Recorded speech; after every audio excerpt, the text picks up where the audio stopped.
Hey,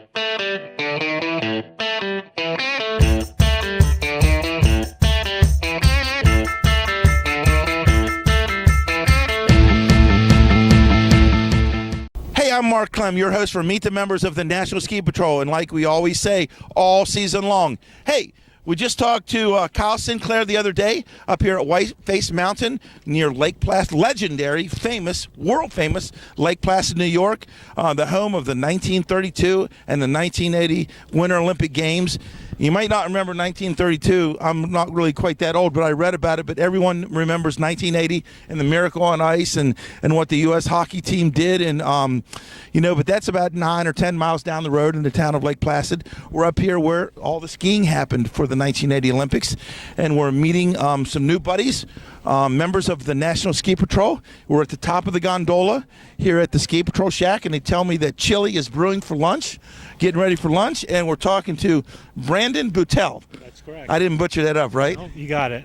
So, Brandon, you're a local guy. You're from Lake Placid. You've been patrolling for three years or so. Yes. And why'd you wait so long? I mean, you're right down the road. Well, I was busy with other things, but I decided to get into the ski patrol. My dad was the patrol director down at West Mountain down the road. Oh, yeah, we were down there last year, yep. Yep, so continuing on the family tradition. Cool, so you're a second-generation patroller, third-generation patroller? Second generation. Is your dad still down at West? He's retired. He's retired, and how long did it take for him to, I guess you just followed him around, he got the tickets, you didn't have to worry about patrolling, right? Exactly. So, how'd you get started? How'd you wait? You waited a little later than a lot of people. Who pushed you into saying, hey, you need to follow your dad's footsteps? Well, I started on the host patrol here, and I was on the host patrol for a few years, and just saw the ski patrol and what they did, and decided it's something I wanted to try, so I moved over to the ski patrol. Right. Yep. Now, when you were going through the outdoor emergency care class, was your dad the guinea pig? Or was your dad the home instructor? No, I did the class up here in Wilmington, right in Whiteface. So it was with the Whiteface Patrol, not with the West Mountain Patrol. So I'm sure he had 2 cents to throw in, right? Of course. So what, just tell me, how your life has changed. What's the difference now than 3 years from now? Because when you come out on the mountain, you're looking at the mountain a little different than when you're just a regular paying customer.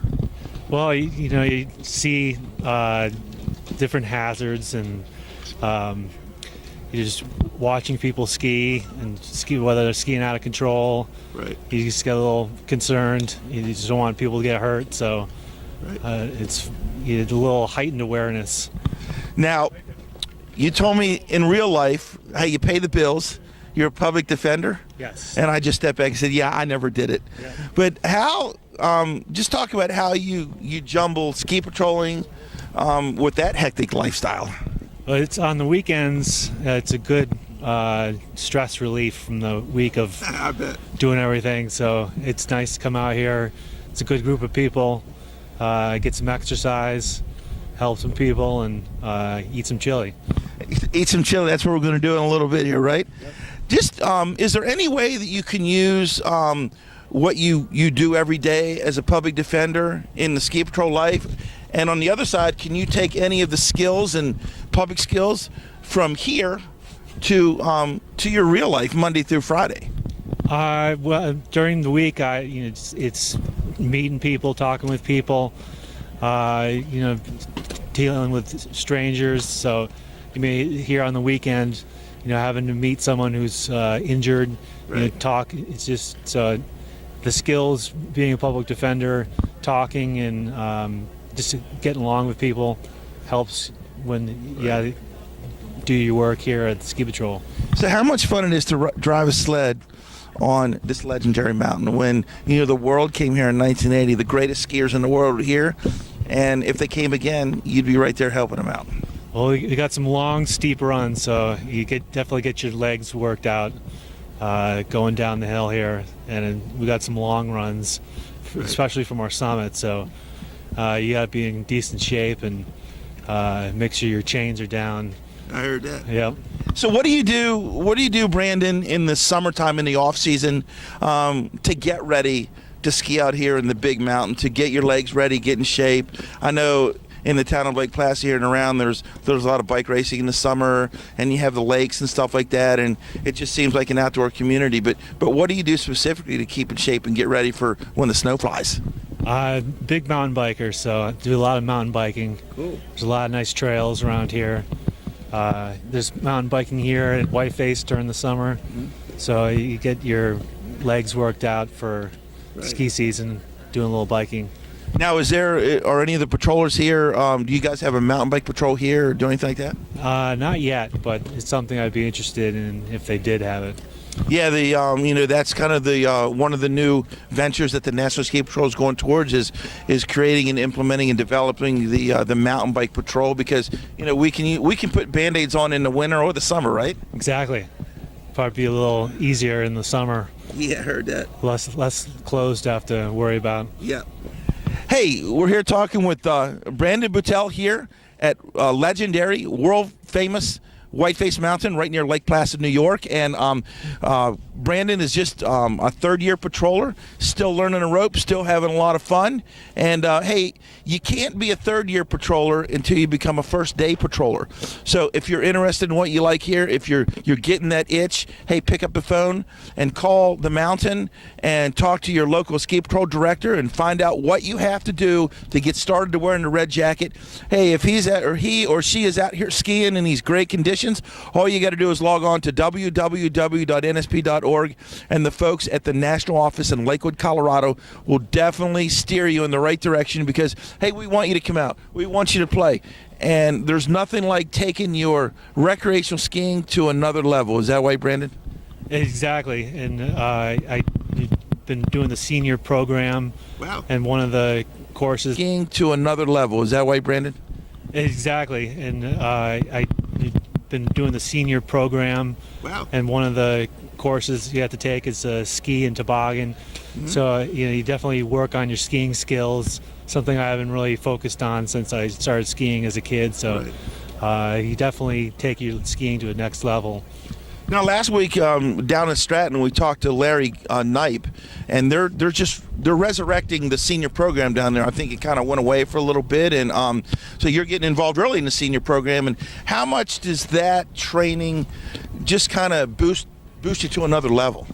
Well, especially the EMM, the emergency medical management, you definitely hone your OEC skills. So it's a little higher level than just the basic OEC. Right. You really get things down, get it down to where you're very comfortable in the scenarios they give you. So it's challenging, but it's definitely helping with the day-to-day patrolling. Now, did you just start the senior program, and you have a ways to go, or where are you at in the whole process? Last year started, and I took the S&T exam and down at Gore Mountain down the road. Cool. So this year I'm going to focus on the EMM and try to get past that. It's all, hey, you know what? Baby steps before you take big steps, right? Exactly. And more importantly, are you having fun? Are you having fun wearing the red jacket and being a member of the National Ski Patrol and what we like to say, family? Yeah, it's been great. I don't regret a minute of it. And are there any little guy patrollers at your house getting ready to come up in the next couple of years and put on the red coat? I got a couple kids. They're in elementary school. They're in the race program right now here at the Whiteface. Oh, there we Nice go. F. So the whole family comes out on the weekends and skis. And we have a big USSA race going on here today, and kids from all over the East Coast are up here descending on Whiteface Mountain, and that's got to be a lot of fun for the patrol to host that as well. Exactly. I got the race watch here coming up in a few minutes, so I'll be doing, I guess, some first-hand, hands-on with the race. Well, get over there to the race, because my son's racing, and he's bib number 51, by the way. So Sean is up here racing, and I know guys like Kyle and Brandon and Jim Durzon, who's a transfer from down in Pennsylvania. I just saw a good friend Jim walk around up here. So, hey, it looks like a good time, and I don't want to waste your time because, the snow could be melting. You got to get out there and have fun. Thank you. Hey, thanks a lot, Brandon. Again, I'm Mark Klemfer, your host for Meet the Members of the National Ski Patrol all season long. The bandwagon is fired up. Last week, Vermont. this week, New York. Tomorrow, we're going to go down a little south of here at Gore Mountain, New York. Hey, we're going everywhere, all the time, anywhere. Jump on board. Again, I'm Mark Clem, your host for Meet the Members of the National Ski Patrol all season long. Woo!